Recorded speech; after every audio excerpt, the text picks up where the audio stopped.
دا په نرو جامو کې ګرځېدل او خپل خایس پردو خلکو ته ښودل. چې چاته د ښودلو الله حکم کړی د الله رسول بیان کړي دي هلته نه ښایو. د خاوند دپاره ښځې څه کوي؟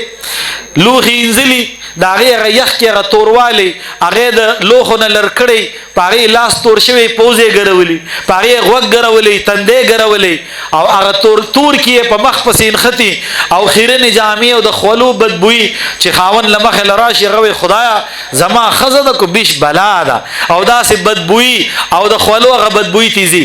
او چې بار ته ځي نو څو قسمه پوډرې او د هغې سره سرخیانې، او په نیمه ګنټه کې خو تیارېږي نه، 40-50 منټ په تیارۍ کې لګي.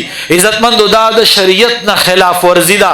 د ودونو او د نن سبا خو یو بل رسم راغلی اورېدلي مې دي، وایي نن سبا زنانه چې په کور کې بوډۍ کمزوري شي نو خاوند ته وایي د اوس نه راله جوړه راوړه، دا ابۍ کمزورې ده، که دا بیا مړه شو نو ګورې نږدې جامې نه جوړېږي چې د اوس نه ځان له نوې جوړه د مړي دپاره د اوس نه تیاره کېدمه. د مړو دپاره هم پکې تیارې جوړې د اوس نه د کېښودو ترتیب چالو شوی دی.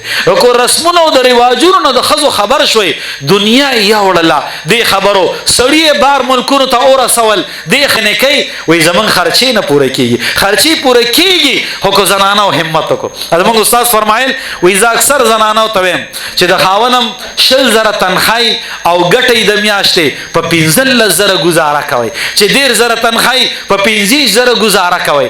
ستاسو دا خوښه ده چې سبا له یو مړی ژوندی ناڅاپي راپېښ شي او ستا خاوند پردي کور ته ولاړي او قرض پیسې رالي او په 10 او پسې بیا قرضدار راغلی او په دروازه ډبی هغه زما پیسې را، نو دا هم خوښه ده. د خپل خاوند د رور د پلار د سخر دا بې عزتي هم خوښه ده، او که نه د هغه عزت هم خوښ دی. 100 روپۍ ورته په دې جیب کې هم پرېږدوئ چې هغه په مړي ژوندي کې په کار راشي.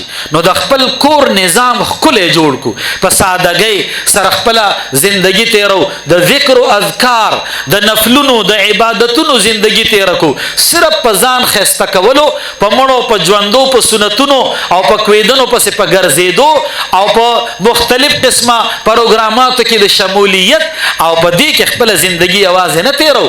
نو زما عزت مآب خویندو میندو خپله زندگی داسې تیره کړو چې په قیامت کې الله پاک د طرف نه سوال وشي چې ژوند دې په څه کې تیر کړی، چې جواب خو را سره یې که نه.